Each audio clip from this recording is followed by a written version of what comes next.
Hi everybody. In this video, I want to give you an overview of the things I want you to do this week and also some tips and pieces of advice for completing those successfully.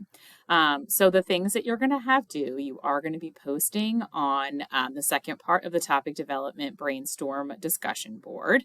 And you are also going to be submitting your Unit 1 progress checkpoint, which I would like you to do a draft, which is listed as option 3 in the details. If ever you're wondering if there's like a list of options on an assignment, I'm always going to tell you which option I want you to do here on the weekly announcement.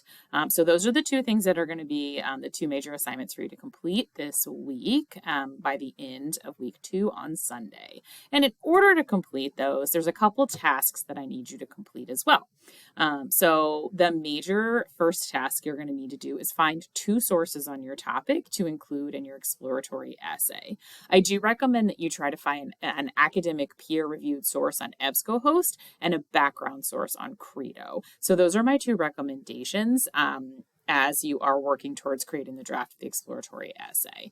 And just to show you where those databases are located, there are some resources about using those that I will show you in a moment, but just so you know where the actual databases themselves are housed, you can get to them through MyDTCC. And I recommend you doing that instead of Googling something like SIRS and then trying to get in it that way. Go through MyDTCC and then choose the library, and then under databases, the 3 that we'll be using the most are Credo, EBSCO, and SIRS. So Credo is one that I would like you to search on because it's going to give you nice background information, lots of reference sources and encyclopedias on Credo.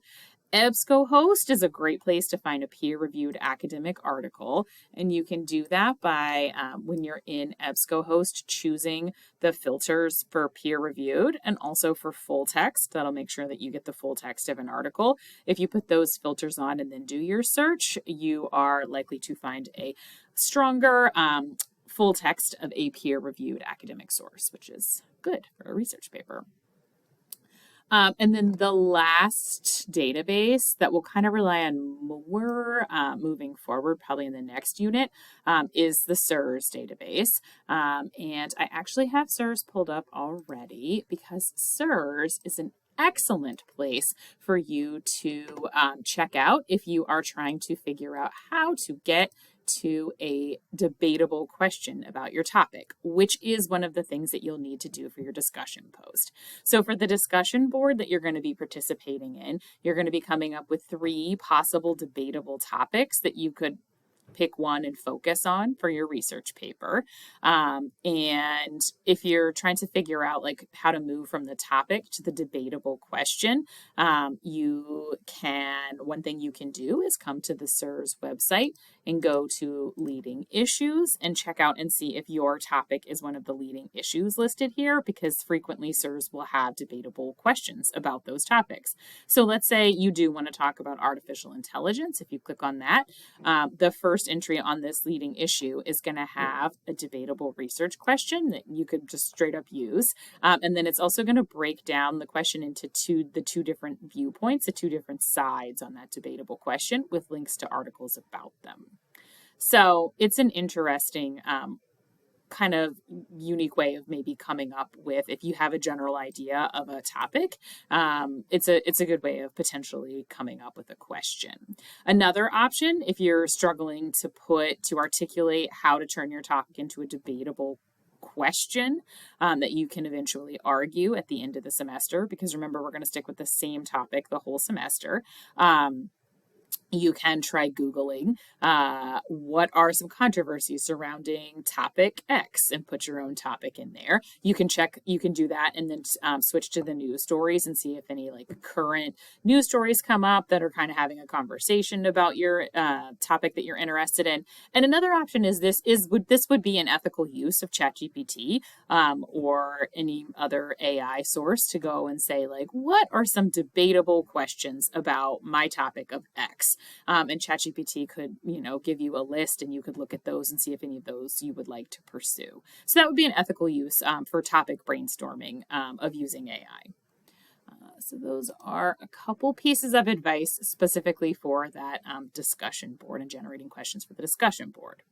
For the progress checkpoint, which is the draft, I have some other resources, and I would like you to review these. This one called Finding Journal Articles talks a little bit more about how to use EBSCOhost. This one talks about how to use Credo.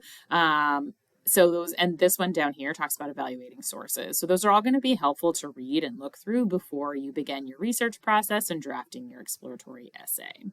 When we talk about your exploratory essay, you are going to write a 2 to 3 page draft of the exploratory essay. I would like you to include a title page. I would like you to remember that you need to be citing your sources as you're using them. So make sure you're including parenthetical and text citations for quotes and paraphrases, and that you are identifying in your summaries the rhetorical information that your reader would need to know. The other resources that I have here, I have it actually kind of broken down. So once you're past like finding your sources, resources for actually creating the draft, there is the What is an Exploratory Research Essay, which explains exactly what I'm looking for. And it also includes a copy of this exploratory research sample paper. I've linked that here because I would like you to download and read it. So either way, you can do it from this source or from here. I would like you to read the exploratory research sample paper so you know what you're working towards. Another resource I've included is the Essay Writing Guide, which is our English Common module, particularly because I want you to remember to write a good introduction that includes a hook. So if you are struggling to remember what should go in an introduction should start with a hook to get the reader interested, necessary background information, and then a thesis statement. And you can really closely follow the model set up for you in the sample paper on gambling and casinos. And the hooks are listed here. If you're like, wait, how do I do a hook? I'm not great at that. If you need actual techniques, I recommend you try scene setting or a rhetorical question or throwing out an example or dropping some knowledge. Probably not providing blueprint because it's kind of boring. But the other 4 would be a great option for you. And another resource that I included here is an exploratory research planner that you're more than welcome to download and use to help you drafting. You don't need to turn it in. I don't want to see it. It is linked in like the option 2, but I don't want y'all to do option 2. I don't want to see this. I don't need to see it. But if you need a planner, you're more than welcome to download and use this document to help you get organized for writing your paper. Let me just check and make sure I talked about all the things I wanted to. I believe so. I do just want to reiterate that this is going to be a submission where you're uploading to D2L. So don't forget to look at this task for instructions for setting up Google Doc submissions, because if it's not submitted to me as a Google Doc, I'm going to email you and say, like, where's your Google Doc link? So make sure you go through and you follow the steps in there. And just for fun, to make sure for the loyal listeners who made it to the end, go ahead and send me an email with the hook technique that you'll use so that I know that you watched this video, and send me any questions you have. And I hope you have a wonderful holiday.